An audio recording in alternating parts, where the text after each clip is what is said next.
ante todo quiero expresar agradecimiento a la SAU por la confianza para tener que abordar esta relatoría, que bueno, que en definitiva es un paso en un trabajo colectivo y que naturalmente tendrá que continuarse luego de cara a la publicación de los resultados de este Congreso.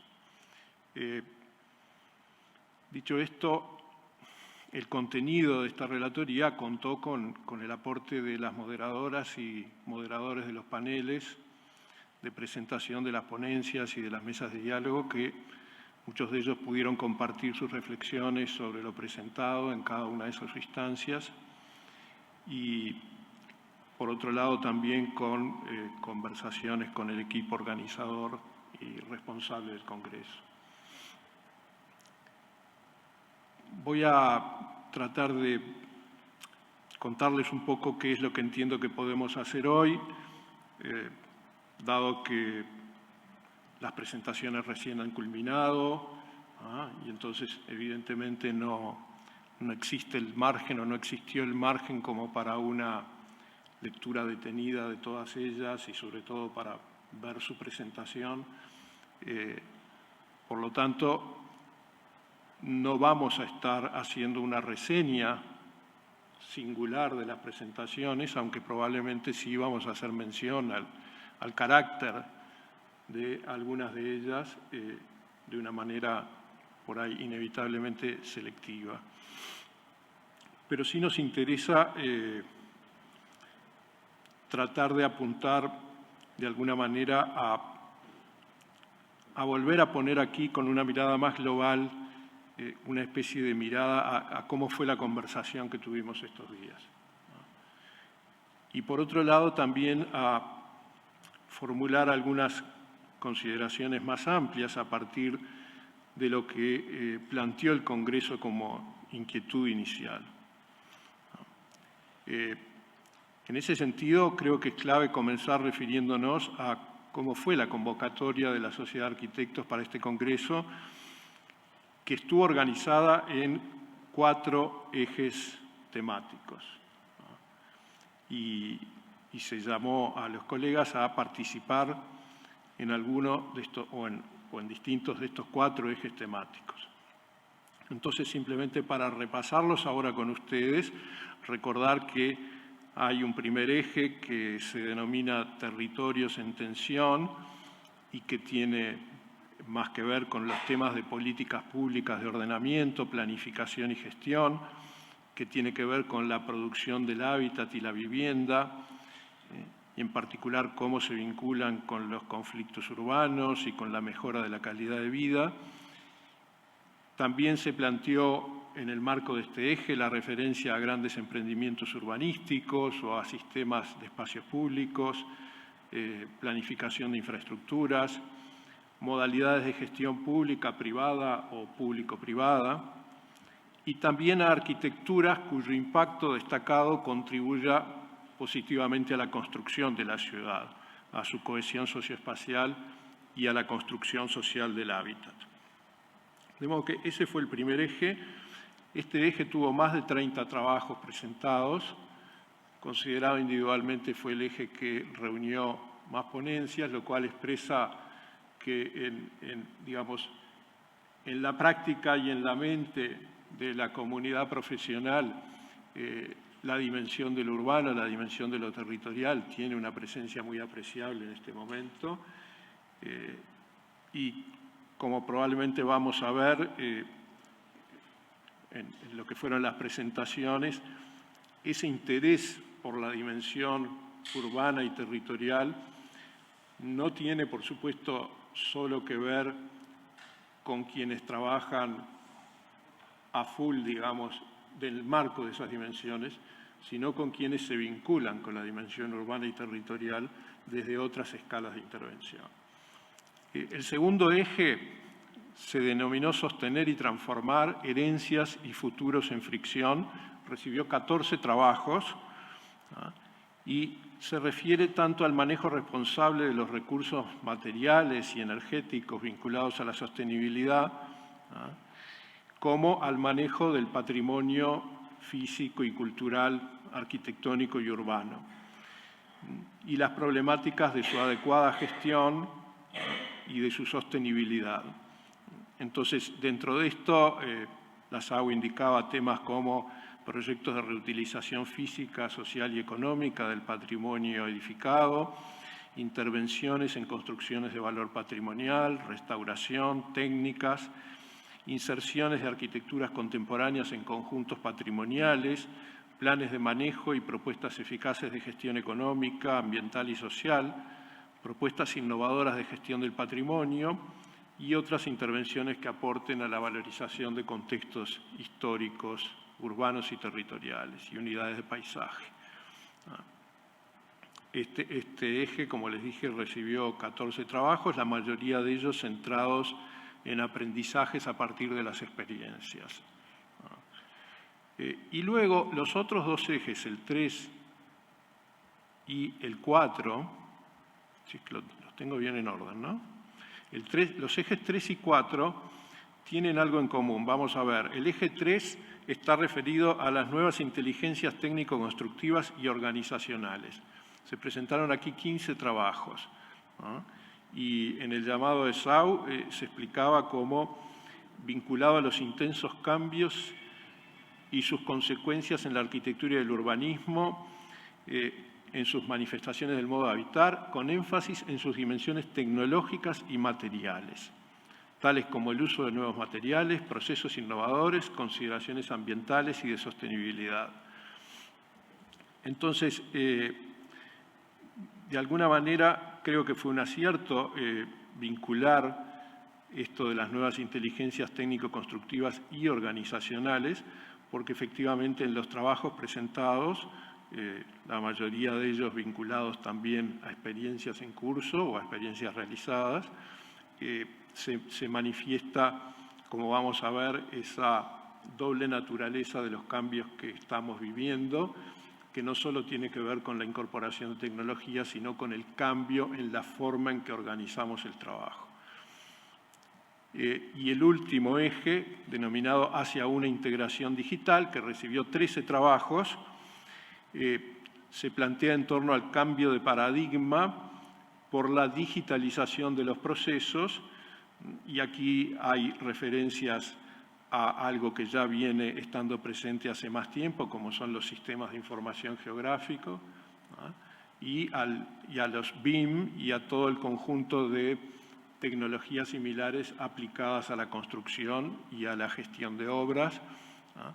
Y en este sentido, la idea de digitalización o de pasarse a un entorno puramente digital para este tipo de trabajos es algo que evidentemente es la idea fuerza de este eje, ¿no? Y también en el llamado de SAU hacía alusión a cómo se incorporaban las tecnologías, pero también a cómo esto impactaba en el trabajo colaborativo, interdisciplinar y otras dimensiones de la práctica.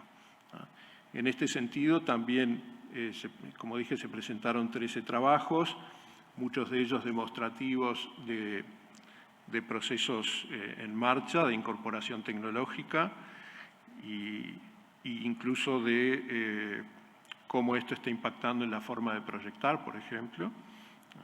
Y también se presentaron proyectos en curso que tienen que ver con el uso de las tecnologías para hacer accesible la información territorial y de políticas al público o transversalizar la gestión. Bien, de modo que ese es el panorama de lo que fue el llamado de la SAU y de lo que fue la respuesta, que en conjunto nos abre un panorama muy amplio y nos coloca evidentemente en otro lugar en relación a lo que puede haber sido hace 19 años, el último congreso. Evidentemente estamos en otro momento, estamos en otra coyuntura histórica, cultural, social, ¿no? Pero también en un cambio de paradigmas en las tecnologías que se utilizan y un cambio de paradigmas en las formas de trabajo y de organización. Dicho esto, quisiera referirme a lo que fue la introducción al Congreso con las presentaciones de Marcelo Corti y Laura Alemán, simplemente para destacar algunos aportes, como Marcelo Corti introdujo la reflexión sobre en qué se distinguen y en qué se unen la arquitectura y el urbanismo, los desafíos contemporáneos para una arquitectura que aporte a la ciudad, la presentación de ejemplos y luego su aporte que está publicado sobre 10 principios para ciudades que funcionen. Y luego en la presentación de Laura, un abordaje más filosófico sobre las palabras que nos congregan como congreso justamente, y cosas que me gusta rescatar aquí, que es la idea de conversar como versar con, emitir juicios con y junto al otro, que es un poco el objetivo del Congreso, y también pensar con, ponerse en situación de diálogo, lo que no es fácil y requiere ciertas condiciones. En ese sentido, ya podemos destacar algo, y es que si este tipo de instancias no se organizan, hay diálogos que se pierden. Y esa es una virtud de haber convocado el Congreso. Es decir, solamente en estas condiciones se producen ciertos tipos de diálogos. Después están las conversaciones más cotidianas, en el estudio, en el taller, pero no se comparan a esta puesta en conjunto de gente que está trabajando en distintos contextos y donde se producen iluminaciones cruzadas entre distintos haceres. Entonces, en ese sentido, creo que el llamado de Laura al inicio del Congreso se puede decir que de alguna manera se sustanció y se concretó, y ojalá que sea un tipo de actividad que se mantenga. También destacar de la intervención inicial de Laura un elemento que entiendo que es clave y que estuvo después presente en casi todos los aportes, que es cuando nos planteaba que nos tenemos que preguntar cómo queremos estar en el mundo. ¿En qué sentido? Estamos en un mundo de tendencias globalizantes. Estamos en un mundo de oferta, donde la oferta de formas de pensar, la oferta de ideas de buena ciudad, la oferta de tecnologías es absolutamente abundante y está allí disponible como los frutos maduros de un árbol para recogerlos.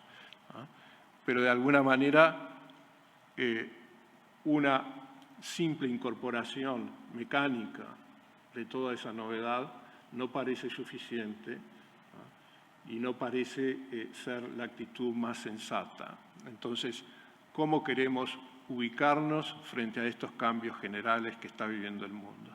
¿Y qué es lo que queremos valorar, conservar o proyectar de nuestra propia tradición, de nuestro propio patrimonio en un sentido muy amplio, de nuestro propio pasado? Me parece que eso también fue de alguna manera un anuncio de cosas que volverían una y otra vez en los paneles temáticos, como fricciones entre lo global y lo local, o como nuevos esfuerzos de los equipos y de las prácticas profesionales para justamente hacer una articulación consciente y crítica de todas esas escalas en las que se mueven las cosas. A partir de ahí, quisiera ahora hacer alguna referencia a cuestiones planteadas en los distintos ejes. Por ejemplo, en el eje de presentaciones, voy a ir al revés, hacia una integración digital, lo que podemos destacar, que un poco ya lo mencionaba, cómo las nuevas tecnologías no solo nos ayudan a hacer mejor las cosas que ya se hacían en la práctica profesional o en la práctica de gestión pública, por ejemplo, sino que, mucho más importante quizás, nos permiten hacer cosas que no se hacían. Nos permiten pegar un salto cualitativo para comenzar a hacer cosas nuevas. Y esas cosas nuevas a veces destraban viejas ideas y viejas búsquedas que estaban allí durante años y no encontraban sus canales. Y una de las cosas que yo destacaría en este sentido son los aportes vinculados al uso de sistemas de información territorial con un objetivo de ayudar a transversalizar la política pública, a romper los hilos de los departamentos y de las divisiones, por un lado, poniendo en común todas las acciones, visualizándolas sobre el territorio, ¿no? Y por otro lado también a la conexión, en el caso del urbanismo o de la gestión urbana, a la conexión con la ciudadanía y a la conexión con los grupos de interés a través de la información como un bien común. La Ley de Ordenamiento Territorial en ese sentido nos recuerda que toda la información territorial producida por organismos del Estado es de disposición pública. Después eso puede tener algunas limitaciones, pero el principio filosófico está ahí. Y algunas de las cosas que se presentaron aquí van buscando la concreción de ese principio, porque ese principio no se traduce inmediatamente en algo eficaz, sino que es necesario trabajar, diseñar y construir sistemas. Entonces, es enormemente valioso saber de que se está avanzando en esa línea. Y, por supuesto, los efectos que esto puede tener en el avance hacia una gestión más territorializada de las políticas públicas son realmente importantes. No es que la tecnología transforme directamente las maneras de actuar, pero esa tecnología acompañada o acompañando un cambio cultural que ponga en valor lo territorial, evidentemente tiene mucho para aportar y ya se nota en este seminario cómo está avanzando.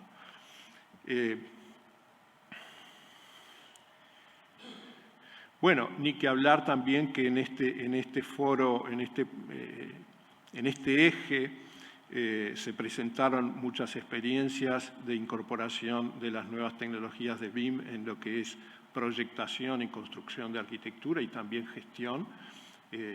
Hay otra revolución ahí, por supuesto, de enorme importancia, que en muchos casos se vuelve incorporar ese tipo de tecnología, se vuelve casi una obligación para no quedar atrás en ciertas prácticas.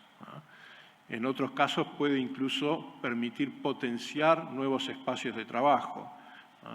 Y una de las cosas que hemos vivido más intensamente en los últimos 10 o 15 años, y acelerada ahora, pienso yo, es cómo los equipos locales pueden trabajar asociados internacionalmente o pueden vender servicios en el exterior, todo lo cual es posible por la digitalización. O sea, si no existiera la digitalización y si no existiera Internet, evidentemente eso no existiría. Entonces, ese es el ejemplo de nuevas cosas que se pueden hacer y que tienen consecuencias terriblemente importantes para los proyectos de vida, para la economía, la posibilidad de que los jóvenes no tengan como único horizonte emigrar ante una situación difícil de trabajo, sino que puedan embarcarse en proyectos que significan trabajar desde aquí para el mundo. Entonces, ni que hablar que todas esas consecuencias son enormemente valorables. Luego, algún comentario sobre el eje 3, nuevas inteligencias técnico-constructivas y organizacionales, muy emparentado con el eje 4, ¿no? Pero con un poco más de énfasis en el uso de nuevos materiales y procesos, en la incorporación de la variable ambiental dentro de los proyectos ejecutivos, el reuso de materiales, gestión de residuos, la economía circular, sistemas eficientes de producción y gestión, ¿no? Y aquí también hubo 15 ponencias con interesantes exploraciones, ¿no? Que tienen que ver con básicamente los procesos de proyectación y gestión de las obras en el terreno y con, como bien dice aquí, el uso de nuevos materiales. En esto también lo que se observa a través de las ponencias es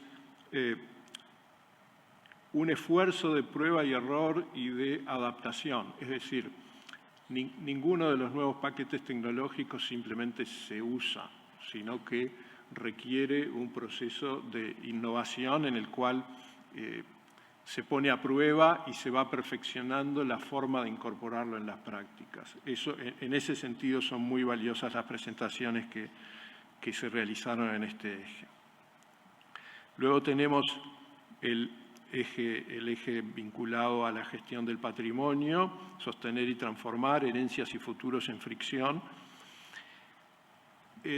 Bueno, aquí se presentaron básicamente casos con un conjunto de 14 trabajos, algunos vinculados al trabajo más clásico en temas de patrimonio arquitectónico y urbano, ¿no? Otros más vinculados a la gestión urbana en contextos patrimoniales, como los trabajos de Ciudad Vieja, Imaginar Ciudad Vieja o las intervenciones que se vienen realizando. También sobre el tema de la costa, por ejemplo, como bien público, con el tema del predio Maguá. Y aquí aparece también una punta de algo diferente o de algo que no necesariamente se lee en el propio eje, que es nuevas prácticas de planificación que parecen estar emergiendo, en donde, al modo del advocacy planning de los años 60, los arquitectos y arquitectas se vinculan con grupos ciudadanos, con identidades barriales o con identidades amenazadas, y buscan de alguna manera formular alternativas a la planificación oficial. Entonces, esta línea que aparece aquí me parece que es relevante y que perfectamente se podrían haber visto más ejemplos que los que se presentaron, pero es indudablemente una cuestión a atender. También surgieron en este eje cuestiones como las soluciones basadas en naturaleza, como una línea muy fuerte de estas líneas globalizadas de nuevas políticas urbanas que se están incorporando. Hay que decir aquí que entre las fuerzas, por así decir, globales que nos vienen impactando, es indiscutible y es para todos claro que la temática ambiental ocupa un lugar central, ¿no?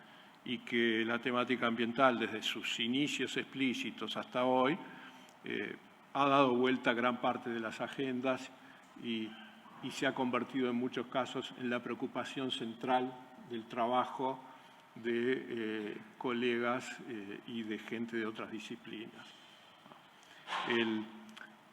Siendo eso innegable, evidentemente lo que parece de mayor interés ahora como diálogo profesional es cómo esa cuestión ambiental se integra con las otras cuestiones de la sostenibilidad, ¿no? Por ejemplo, con la equidad social, ¿no? O por ejemplo, con consideraciones que tienen que ver con el valor cultural de la forma urbana, ¿no? Que por momentos parece un poco opacado porque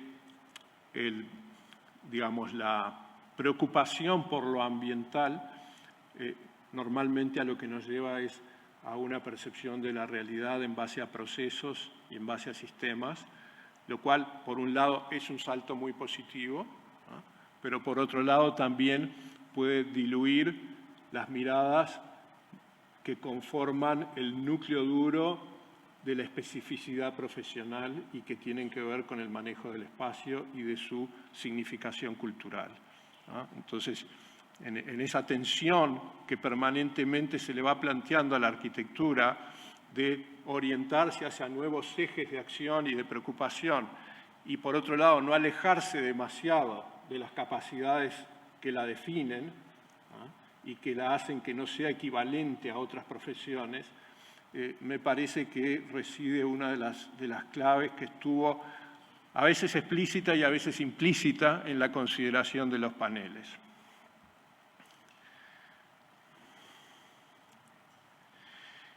Por último, me voy a referir un poco más al eje 1, territorios en tensión, en el cual hubo más de 30 presentaciones y de esos trabajos presentados uno los podría agrupar, por ejemplo, tratando de hacer una lectura de lo que efectivamente se planteó.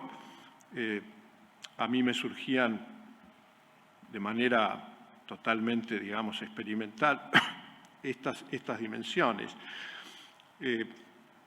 Hubo trabajos de crítica, propuesta y presentación de ideas de programas y políticas. Hubo trabajos de crítica y propuesta en general, o más centrados en la crítica. Hubo trabajos mostrando intervenciones locales en el espacio público y el hábitat. Hubo otras presentaciones que mostraban la experiencia de la elaboración y aplicación de planes locales o trayectorias de planificación local. Hubo presentaciones mirando la ciudad desde la arquitectura y buscando transformar la experiencia urbana desde la arquitectura y la experiencia arquitectónica desde lo urbano. Y hubo trabajos no menos interesantes de repensar e innovar en las prácticas profesionales, en sus herramientas, en la organización de los equipos. Todo esto estuvo presente dentro del eje 1. Por ahí quisiera, digamos, agregar alguna consideración, no sé cómo voy con el tiempo, agregar alguna consideración sobre esto. Por ejemplo, las propuestas de programas y políticas, a ver, lo voy a decir de otro modo, hay varias propuestas que surgieron que nos hablan de un cierto giro de época, del cual por ahí ya hemos hablado estos años recientes en otras instancias. Y ese giro de época parece tener que ver con lo siguiente. El urbanismo y el ordenamiento territorial tuvieron una etapa de acumulación desde la salida de la dictadura en que se fue conformando, se creó el ministerio, etc. Y una etapa de acumulación y de experiencia que culminó en un primer ciclo con la aprobación de la Ley de Ordenamiento Territorial en el 2008. Ahí se dio el clic entre unas prácticas que no tenían una normativa que las respaldara demasiado, y unos planes que, si bien tenían capacidad vinculante, lo tenían en algunas cosas y en otros no. Entonces, como decíamos en la época, se dio un paso muy relevante en la institucionalización del ordenamiento territorial, entendida como varias cosas. Por un lado, la formación del marco normativo legal, por otro lado, a través de la maestría en ordenamiento territorial y desarrollo urbano, el comienzo de un ciclo de formación específica de posgrado vinculado a estas actividades, que se reveló, como no podía ser de otro modo, como algo que era realmente necesario, al punto que todos los equipos que hoy están operando tienen entre sus integrantes a alguien vinculado a esta experiencia formativa. Pero eso fue un ciclo. Y a partir de ahí vino un proceso de elaboración de planes de ordenamiento territorial muy activo. Entonces, como ya hace unos años se empezó a decir, ahora que tenemos los planes los tenemos que gestionar. Y a mí me parece que este congreso, por lo menos para mí, ha sido muy revelador de qué está pasando con este ciclo emergente. Este ciclo emergente, de alguna manera, es un ciclo post-ley, es un ciclo que apunta en varias direcciones. Una de las direcciones es la percepción de la necesidad de mejorar los planteos de políticas, de estrategias y de programas nacionales específicamente, vinculados a la acción sobre el territorio y las ciudades. Y han habido varias ponencias centradas en eso.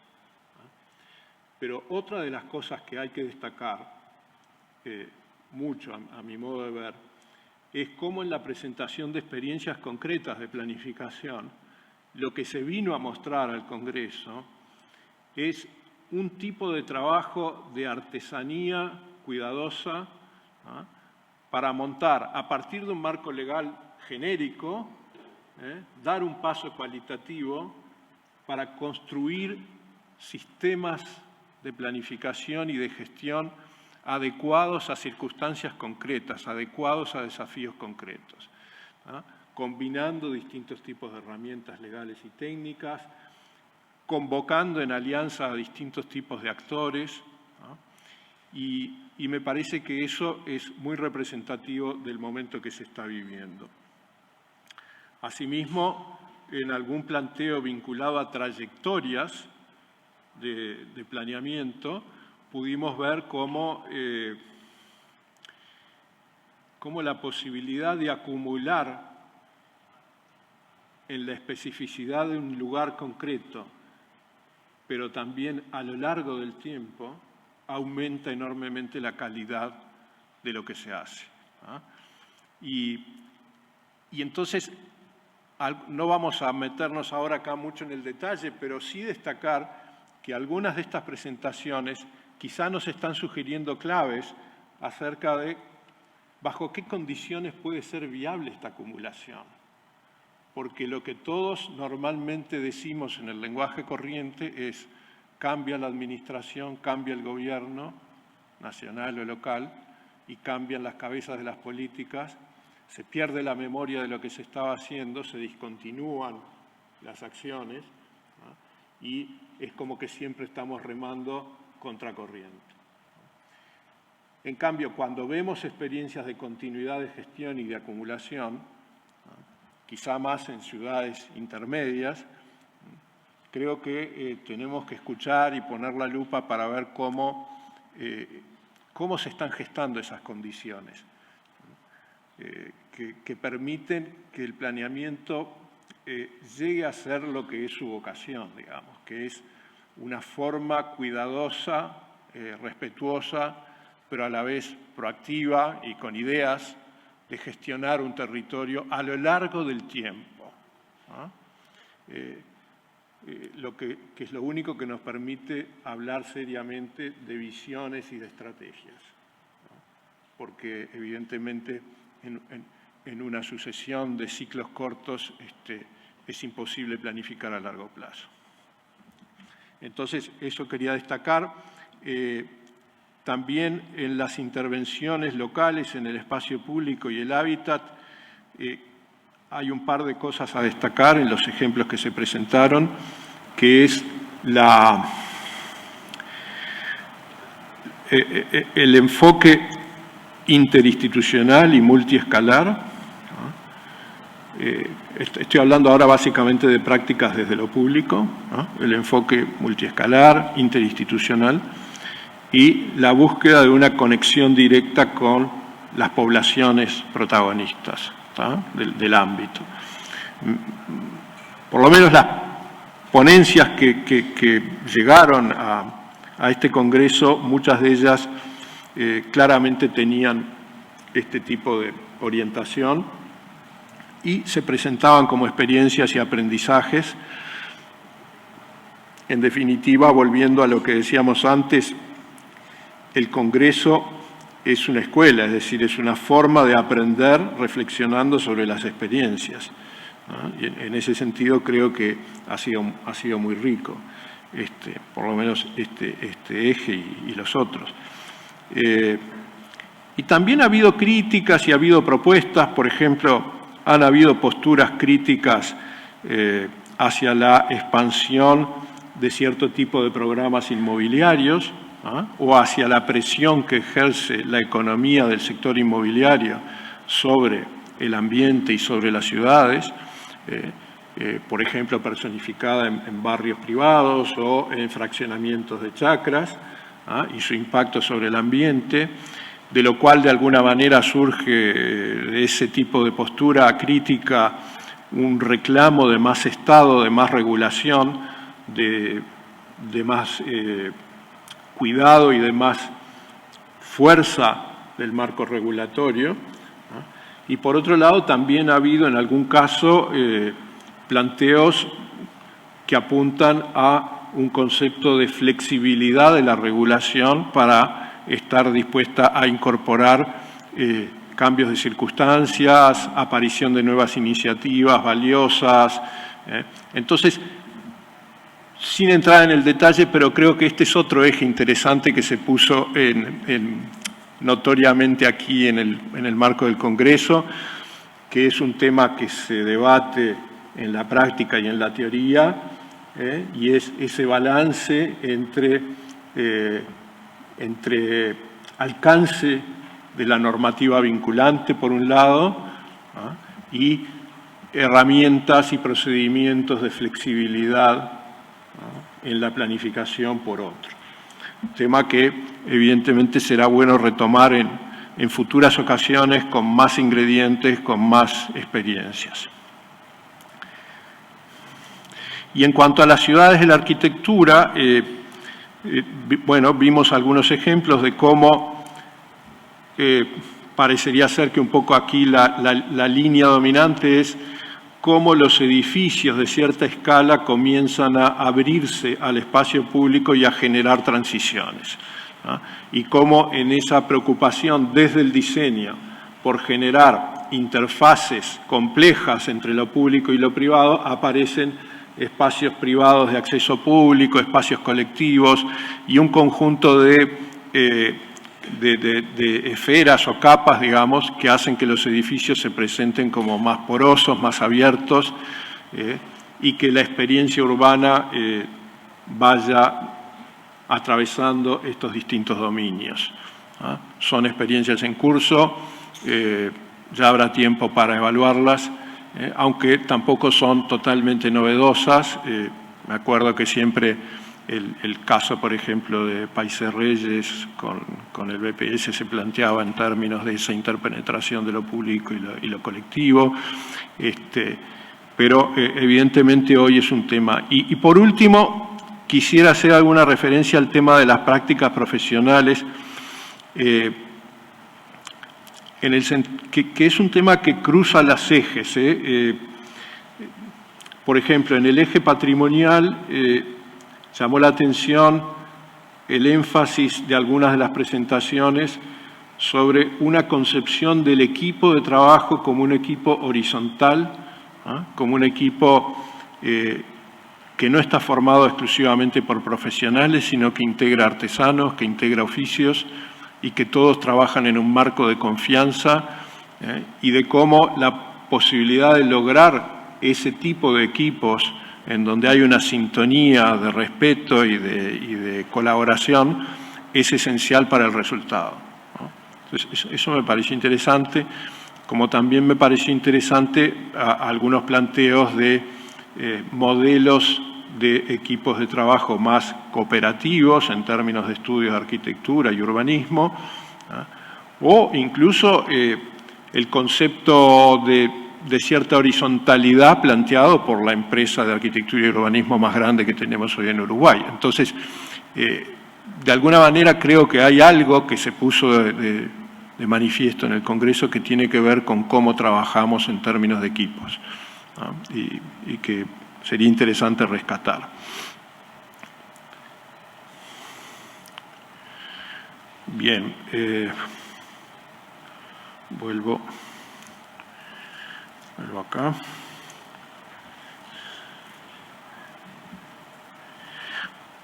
Bueno, no mencioné, pero también hubo planteos vinculados al urbanismo táctico, ¿no? Vinculados a la acumulación de información que permiten las nuevas tecnologías, por ejemplo, un relevamiento de todas las veredas de Montevideo, ¿no? Es decir, la variedad de propuestas ha sido muy, muy importante. Tuvimos también las mesas de diálogo, ¿no? La primera mesa de diálogo se denominaba Lo Urbano, Miradas y Estrategias.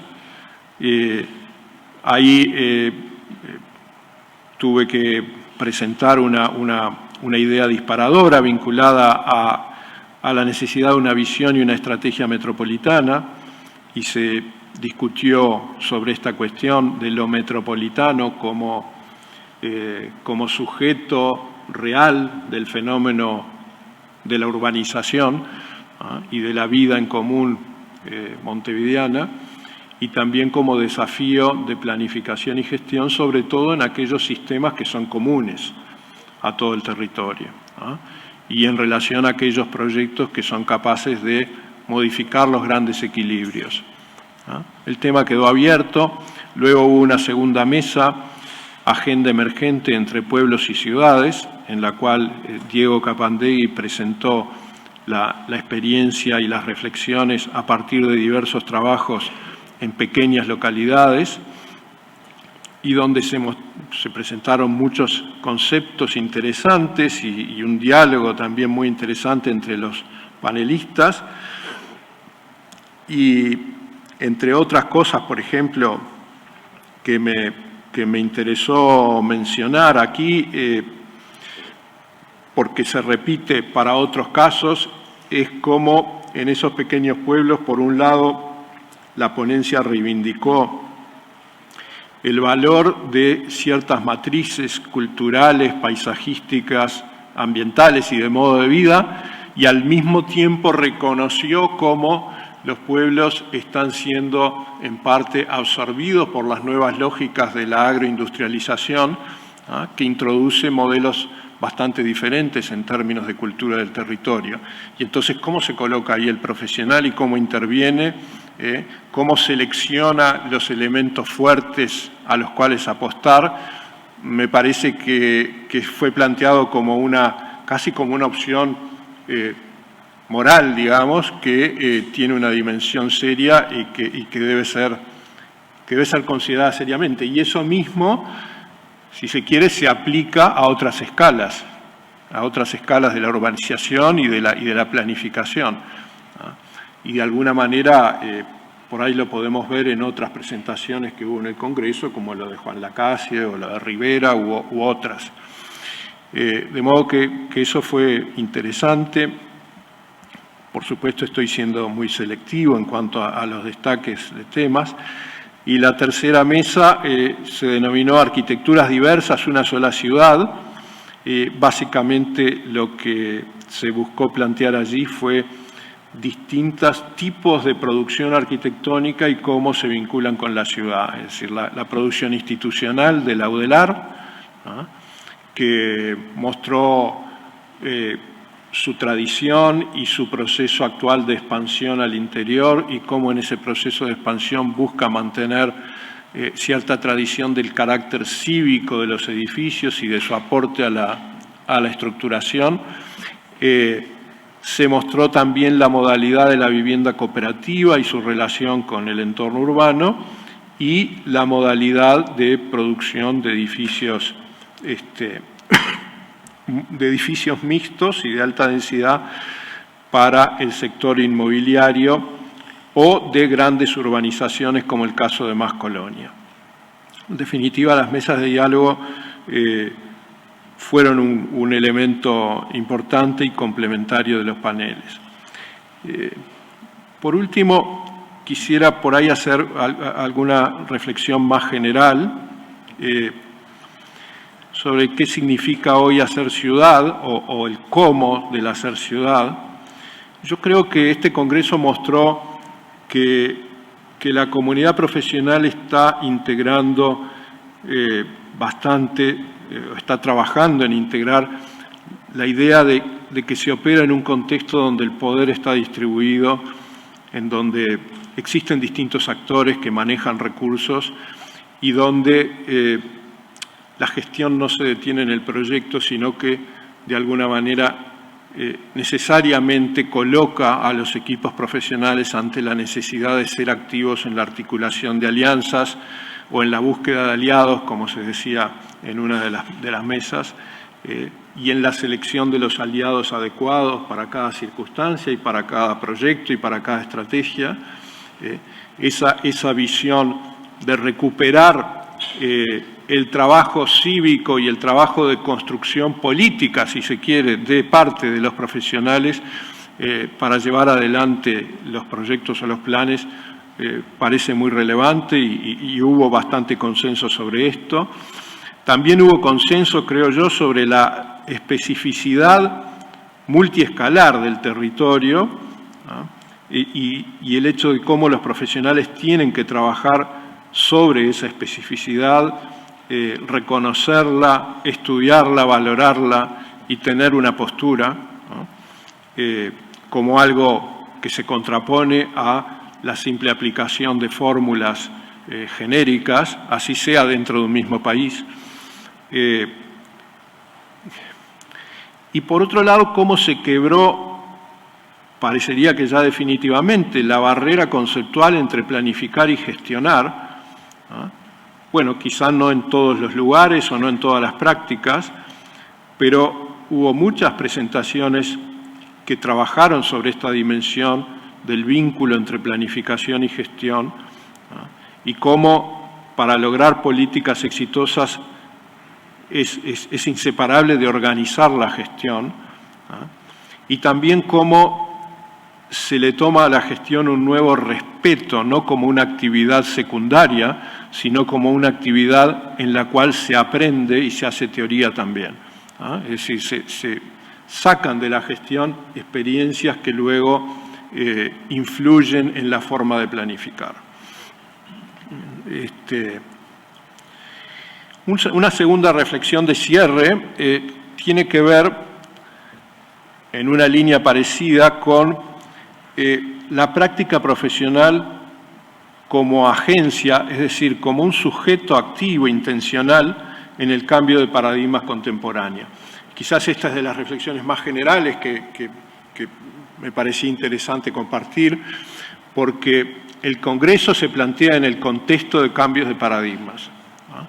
Entonces, ¿qué significa la práctica en esos cambios de paradigmas? ¿Es simplemente un problema de adaptación? ¿Es simplemente un problema de selección crítica de elementos a adoptar o a no adoptar? ¿No? Yo creo que los trabajos presentados en este Congreso nos permitieron vislumbrar, ¿no?, una dimensión activa de la práctica profesional, ayudando a terminar de conformar los nuevos contextos, ¿no?, ayudando a construir los dispositivos, los ensamblajes, las redes, que por un lado están alimentadas por los nuevos paradigmas globales, pero por otro lado reflejan la especificidad de lo local, ¿no? Y cómo las prácticas profesionales que operan desde una percepción de las lógicas espaciales, de las lógicas territoriales, de las lógicas de la arquitectura, tienen muchísimo para aportar ahí. Y en ese sentido también señalar que en todas las épocas de cambio de paradigma se abre una oportunidad para los países, independientemente de su trayectoria previa, de subirse de la mejor manera, ¿no?, a las nuevas tendencias, ¿no?, o sea, de incorporarlas de la mejor manera posible y de poder en ese sentido hacer un salto cualitativo, ¿no? Daría la impresión de que la comunidad profesional uruguaya, junto con otras prácticas profesionales con las que estamos cerca, ¿no?, tiene allí todavía abierta una oportunidad para ocupar nuevos espacios, para volverse relevante en los nuevos temas, ¿no?, como se reclamaba en varias ponencias, y no volverse, por el contrario, una práctica cerrada sobre sí misma, obsoleta, etc. Todo lo cual requiere apertura por un lado y al mismo tiempo afinar la conciencia de la especificidad, ¿no?, de los núcleos del saber profesional. Entonces, esa era mi última reflexión genérica. Quisiera decir también que en el marco del Congreso hubo algunas reivindicaciones y algunos planteos que tienen que ver con diversos temas, por ejemplo, con la reivindicación de los concursos, ¿no?, los concursos públicos de arquitectura y de urbanismo como una forma, por un lado, de asegurar resultados, por otro lado, de generar una emulación y un esfuerzo de parte de las comunidades profesionales y, por otro lado, también de dialogar con la sociedad acerca de los significados de la arquitectura y de lo que buscamos con la ciudad. En ese sentido, creo que el Congreso tiene que terminar fortaleciendo esa valoración de los concursos y a la vez señalar otras preocupaciones que se manifestaron en el marco de estos días que tienen que ver con situaciones críticas con las que estamos conviviendo, pero que entendemos que requieren una atención no solo de parte de los profesionales, sino también de parte de la gestión pública más fuerte, como pueden ser situaciones puntuales, como el tema de la ballena que se mencionó al inicio del Congreso, o situaciones como la segregación social urbana, que entendemos muchos que sigue siendo el principal desafío que tienen nuestras ciudades, aparte de todas las demás cosas que podamos hablar. Y también tendencias de tipo social y demográfico que plantean particulares condiciones para la práctica en un país pequeño como el nuestro, que tienen que ver con una población que no crece, con una población que se avejenta, y que evidentemente, y con unos hogares que cambian totalmente su estructura y que evidentemente nos afecta directamente en la forma de pensar el hábitat, en la forma de pensar la ciudad y de cómo se va a usar el espacio público, etcétera, ¿no? Entonces, desde allí es que, de alguna manera, el Congreso ha sido un espacio, entiendo, de reflexiones a distinta escala también y a distinta escala temporal también. Es decir, hay cosas urgentes, hay cosas que nos involucran hacia el mediano plazo, pero también hay la necesidad de pensar algunas cosas y tomar acciones orientadas al largo plazo. Con esto termino y les agradezco la atención.